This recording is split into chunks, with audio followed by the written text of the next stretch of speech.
open the group to anything that you'd want to talk about. So, first question that I have for our panel, and you can take it as you jump up, and everybody can answer, or one at a time, or doesn't matter. I think a lot of times in business we talk about making pivots, and that's kind of making changes in your career without making a total career change, or without changing the focus of where you're going, of trying to get a different way to get there. So my question, and I think everybody, at least the three that I know well, I don't know Katy well, but the three that I know well have all made pivots in their careers and made changes. So my first question for the panel, and I'll start with Mark, is what was the most important pivot that you've made in your career, and kind of how did it shape where you are today? The last one, without even a hesitation, because it was found at the end of a very, very major learning period of my life, where I chose to do one thing professionally with a business that required intense capitalization, that by any measure was an amazing learning experience. I didn't say failure, did I?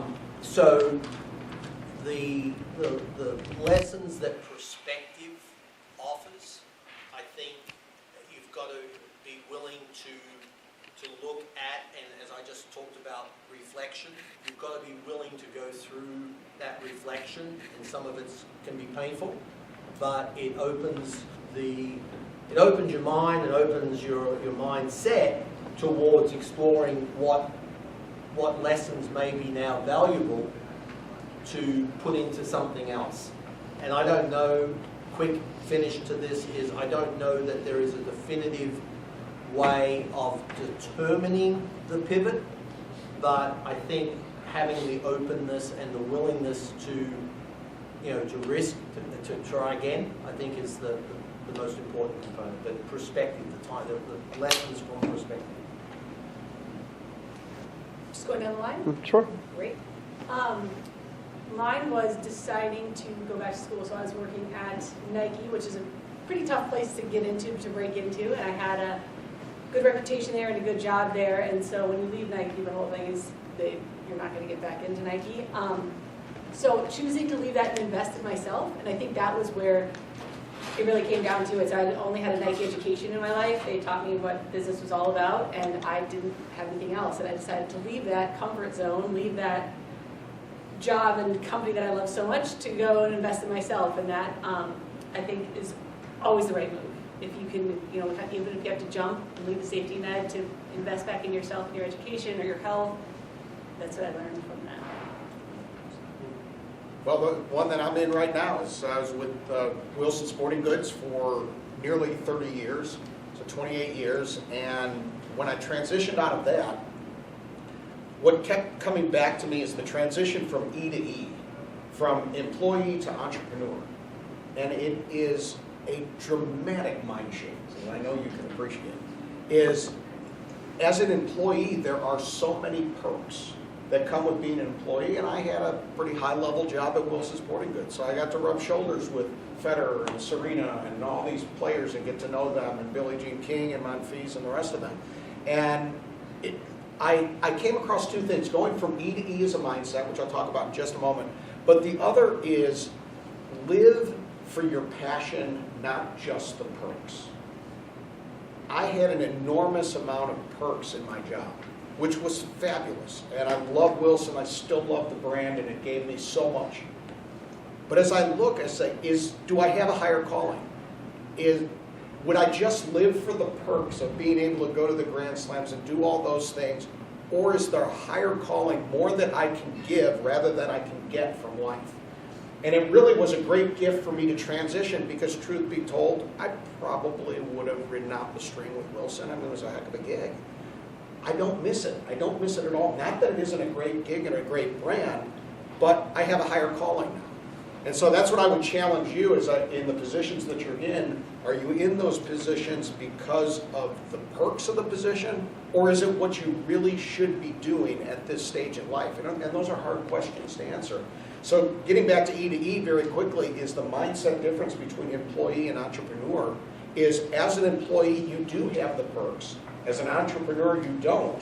So if your computer blows up and your screen starts to flicker, you go, well, I can't just send it off to IT and get a new computer. Now, it's like, oh, I need to fix this. Well, gosh, I can't get this operation system home. I need to figure it out. And one of my favorite definitions of intelligence is the ability to solve problems. And if you can do that, whether you're an employee or an entrepreneur, you're going to be so much further ahead, because every day it's trying to solve a new problem or a new opportunity. And I have to teach myself to do that. Cool. I would say, as far as pivoting, when I look back at my career, I've left good paying jobs for lesser paying jobs. And I sometimes ask myself, well, was that really a smart thing to do? But I think the main thing is know who you are and what pushes your own buttons. For me, as I mentioned before, I'm a builder, I'm a teacher. That's what pushed my buttons. When I left good paying jobs to work as a professor at a college, which doesn't pay that much, it's because I wanted to teach more. I wanted to interact with people who I can influence. And I think if you look at yourself and say, what is your personality like? What do you like to do? Just like Tim said, leaving some good money position with good perks and everything for lesser things, what makes you happy? And I made those decisions not based on money, based on, I think, just my personal satisfaction. Great. Okay, so we'll start with Katy and we'll work down the line and pick up Mark. What was the worst mistake that you made and in your career, and what did you learn from it, and was it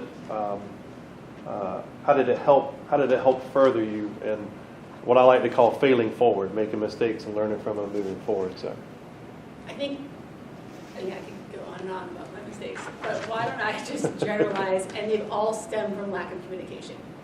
Every single mistake has been that I didn't communicate, I didn't insist upon communication, and something fell through the cracks. And I would say without fail, that's what's happened. It hasn't been, there hasn't been just this one catastrophic something. It's all been, I failed to communicate what was happening, and so then that exacerbated the issue, or someone failed to communicate with me and I didn't follow up.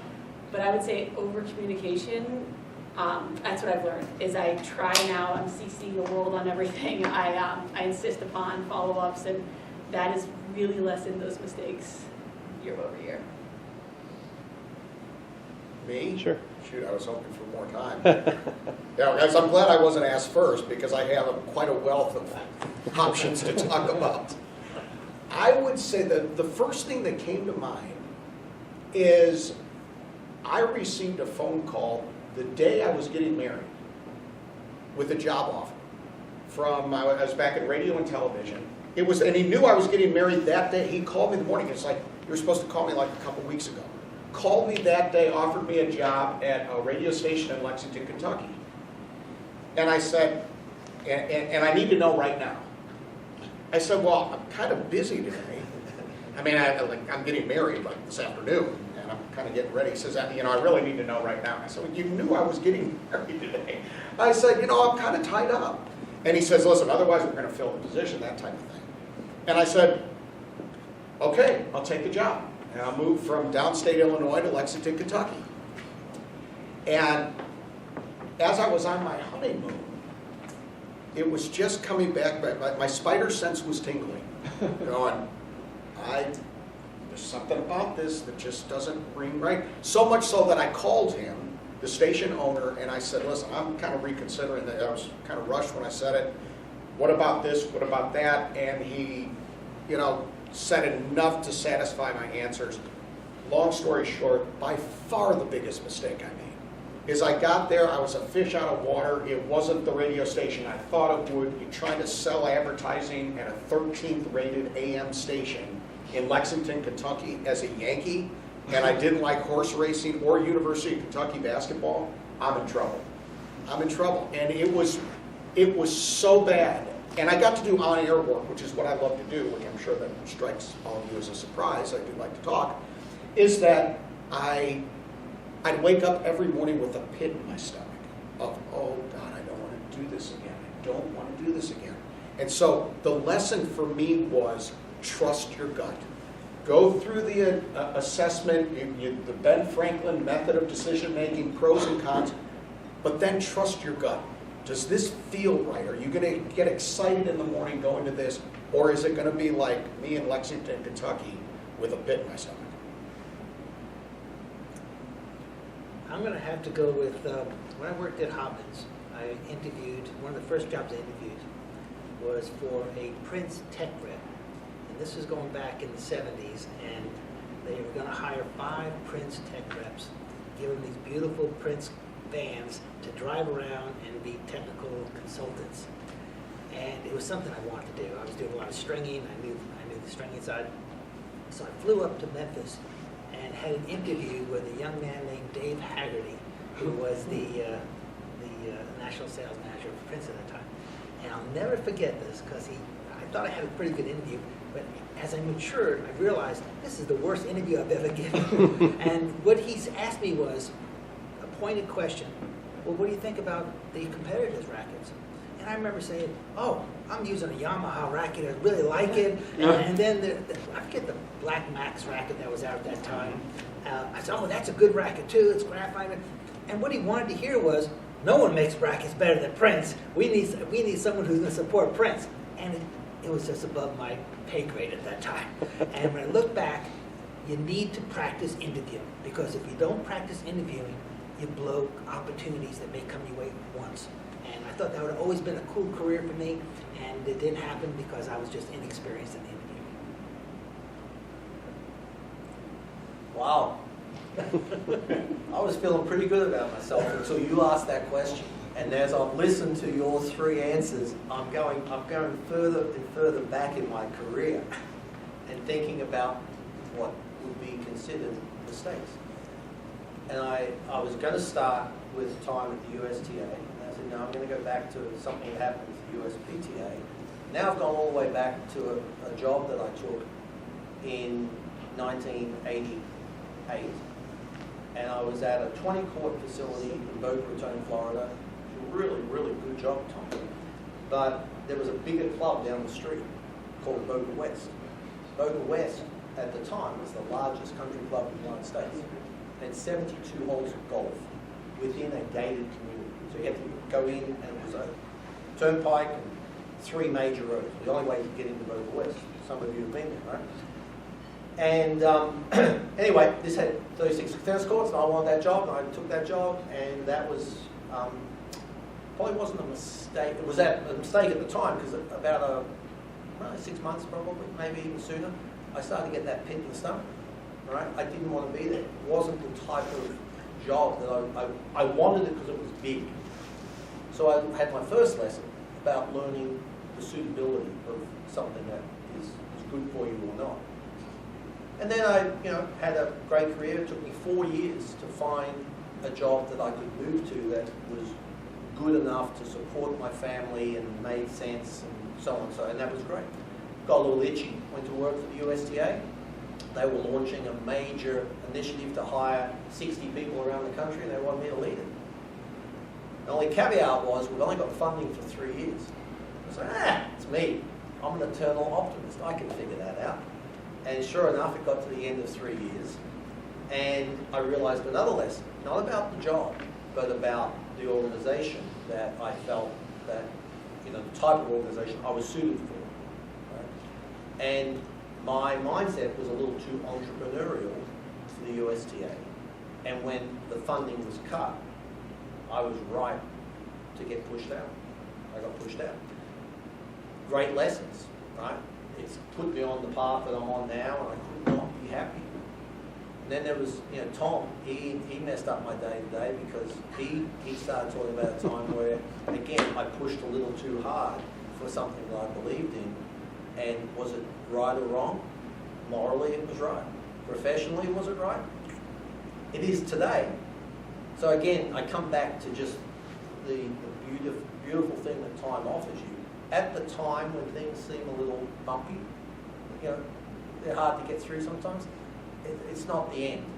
Life is a long continuum. And someone said to me not too long ago, it's a pimple on a pimple that's happening right here. Right? Don't think about it as something that is changing your life. It's just part of the journey. So, I don't know if that really is sort of, one of these lessons, right? Yeah. But to me, they were failures at the time, but I don't look at them now as failures. I think if I sort of, and I'm sitting here talking about it, if I was going to write it down, say lesson 1, lesson 2, lesson 3, lesson. They're all lessons. Sure. Let me add something. I think it's important when you interview to be realistic about what you're going after. And I interviewed for a director job in Florida, and when I look back who got it, I wasn't anywhere near prepared for that job. I mean, the person who got it, I lost to Mark McMahon at Boca Lago. I interviewed for Oh, really? Yeah. Boca West or Boca Lago? Boca Lago. Boca Lago. Oh, I didn't know that. And when they hired us, I said, "Oh, I can't compete with that." And they made the right decision. But it made you think. Glad we separated you guys. I've known this man for 40 years. No idea, I don't feel know the that tension story. already here. But it made you think that when you apply for things, it's got to be realistic. I mean, just because it's a great job and you like it and everything doesn't mean it's the right job for you. And it clearly I was not at that level yet when they hired it. But I thought that was always That's amazing, Tom. I'll, romance going. No kidding. Wow. I'll open the floor to any questions. You can pose them to any of our panel speakers now. If there's anything on the floor, if not, I have other questions. Want me to ask mine with Tim? Sure. Tim, you shared this story with us last year at the conference in Atlanta. But you shared the story, it was about Roger Federer, which everybody here knows, obviously, and about the courier that went to deliver some rackets to him. Oh, yeah, the intern. Yes. Okay, yeah.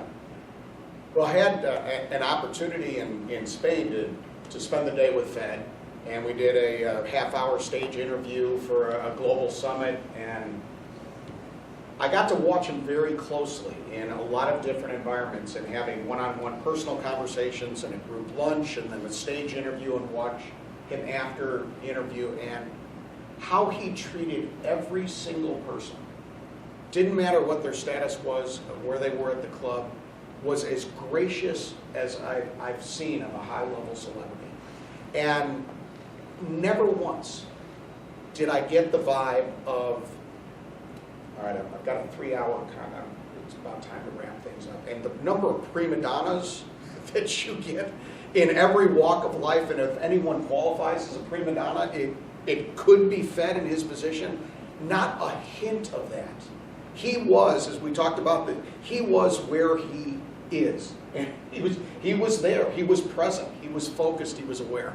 So that story, it was told to me after our event, is that we, being Wilson, had a Munich and still have a Munich office. And so we had just developed the new Pro Stats, which we were launching at this global sales launch. And so one of the interns at the Munich office was asked, hey, there's a dozen rackets that we need to deliver. Would you be able to do that today? So I said, yeah, sure. So yeah, go to the post office or wherever I go. No, you need to drive up the mountain and deliver these to Roger Federer's house. And he was, you want me to drive to Roger Federer's house to deliver rackets? Oh, yeah. Okay. And Todd, here's this pimply-faced kid who is sweating like crazy. So he drives up the mountain in Switzerland to Roger's house.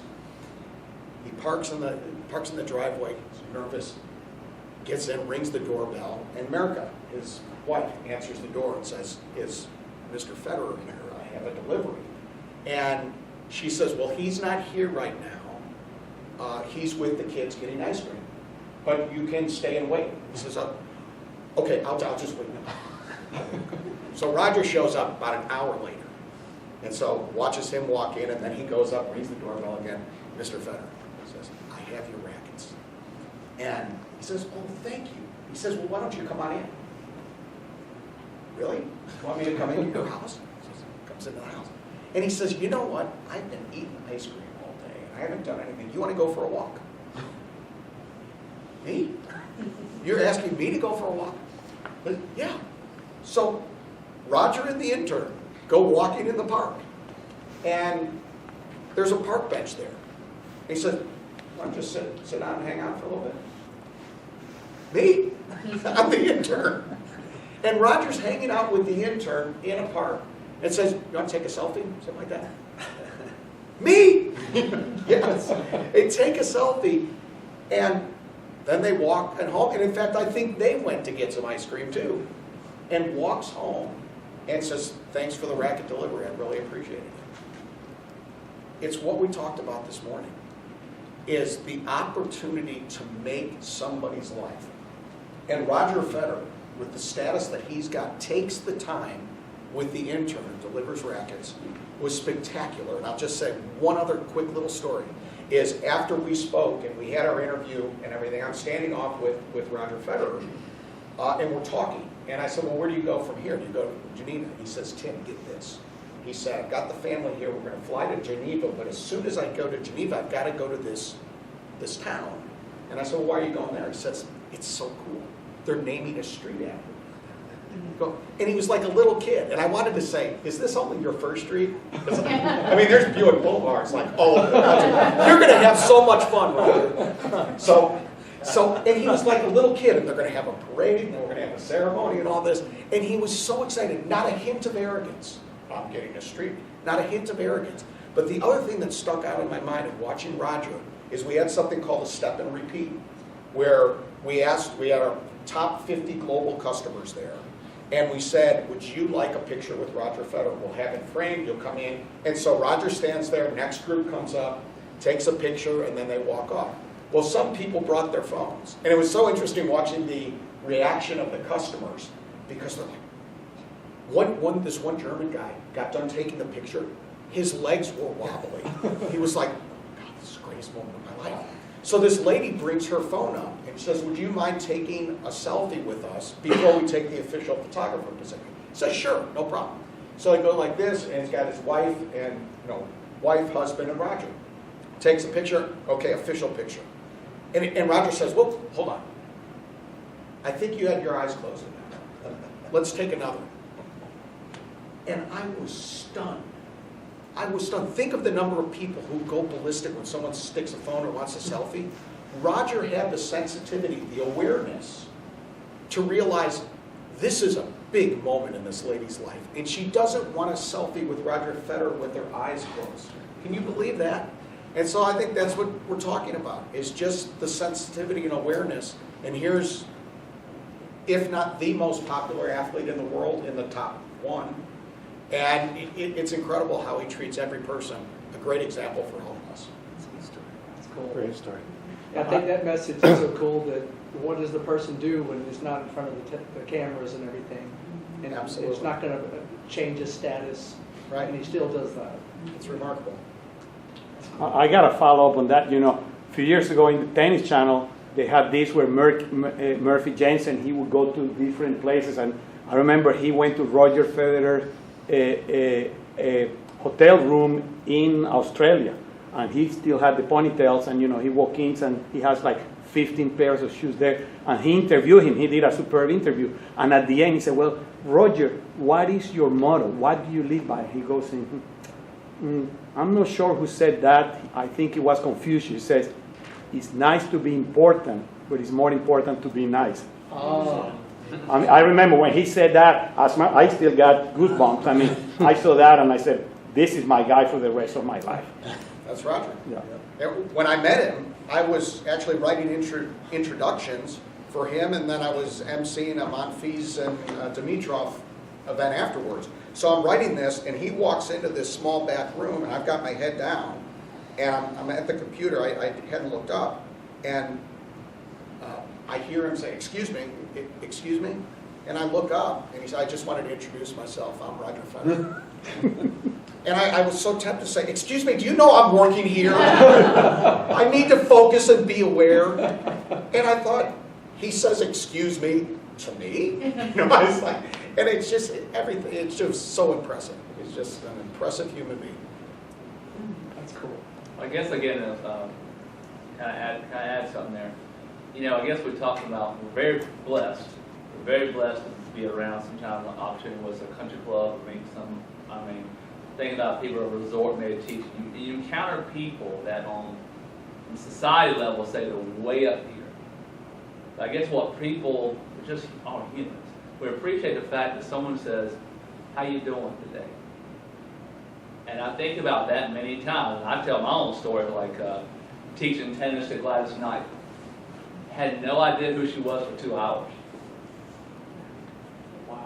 Because, you know, on stage and playing tennis was night and day.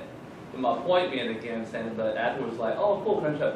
But the fact you just get on with people and you treat people how you want to be treated, versus all paparazzi, blah blah blah. You're all that, but then simply, like you gave a Gronk.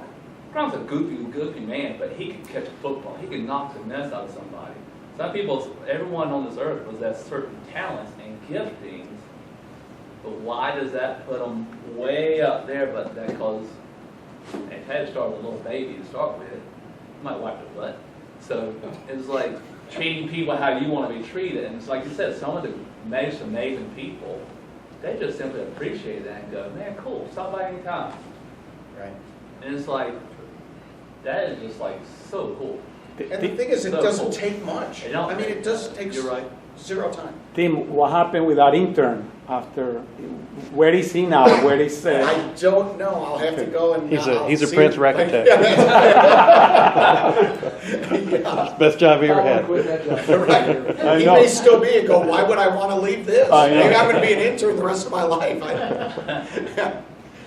I'm not sure. But yeah, it's interesting the little things that you can do to make a person's day. I mean, it doesn't take much. Just want to say thank you to our speakers this morning. Thank you to our panel discussion. The one thing that I take from all of our speakers today and in this setting is that what a passion that they have for where they're leading their life and how they've gotten there, and the lessons that they learned and the willingness to share with others. So I do appreciate that. Thank you.